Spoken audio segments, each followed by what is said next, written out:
But they're animals, too. Their council of elders is very busy. The elders manage the tribe's herd, assign people to jobs, and monitor their work. The fruits of this tribe's labor are shared equally among all its members. This is a source of much strife, as some tribe members are wiser and more industrious than others. The council hears many complaints about lazy workers. Most members, however, work hard. Some are moved to work by community spirit, others by fear of their neighbors' reproach. Despite their challenges, the southern tribe has survived. Its families are not, on average, as prosperous as those in the north, but they do well enough, and in the south, no one has ever died in winter for want of food or warmth. One summer, a great fire burned through the forest, reducing it to ash. Then came heavy rains, and before long the land, once thick with trees, was transformed into an expanse of gently rolling grassy hills, perfect for grazing animals. The nearby tribes rushed in to claim the land. This was a source of much strife.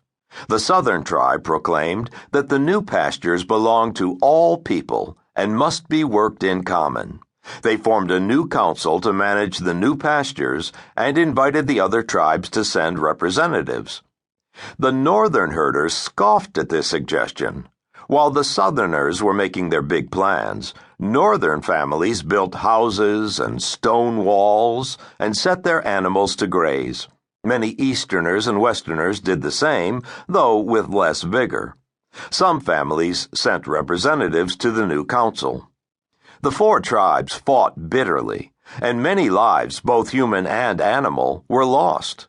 Small quarrels turned into bloody feuds, which turned into deadly battles. A southern sheep slipped into a northerner's field. The northerner returned it. Another southern sheep did the same. The northerner demanded a fee to return it. The southerners refused to pay. The northerner slaughtered the sheep. Southerners took 3 of the northerner sheep and slaughtered them. The northerner took 10 of the southerner sheep and slaughtered them. The southerners burned down the northerner's farmhouse, killing a child.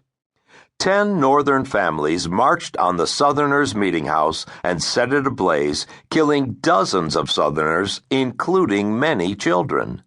Back and forth they went with violence and vengeance, soaking the Greene hills with blood. To make matters worse, tribes from distant lands arrived to settle the new pastures. One tribe claimed the new pastures as a gift to them from their god. The burning of the great forest and the greening of the hills had been prophesied in their holy book, they said. Another tribe claimed the new pastures as their ancestral homeland, from which they had been driven many generations ago before there was a forest. Tribes arrived with rules and customs that seemed to outsiders rather strange, if not downright ridiculous. Black sheep must not sleep in the same enclosure as white sheep. Women must have their earlobes covered in public. Singing on Wednesdays is strictly forbidden. One man complained of a neighboring woman who, while tending her sheep, bared her earlobes in plain view of his impressionable sons. The woman refused to cover her earlobes, and this filled her pious neighbor with rage. A little girl told a little boy that the God to which his family prayed did not exist. The shocked boy reported this to his father, who complained to the girl's father. The father defended his daughter, praising her fierce intelligence, and refused to apologize. For this, he was killed, as required by the laws of the tribe he had offended. And so began another bloody feud. Despite their fighting, the herders of the new pastures are, in many ways, very similar. For the most part, they want the same things: healthy families, tasty and nutritious food, comfortable shelter, labor-saving tools, leisure time to spend with friends and family. All herders like listening to music and hearing stories about heroes and villains. What's more, even as they fight one another, their minds work in similar ways. What they perceive as unjust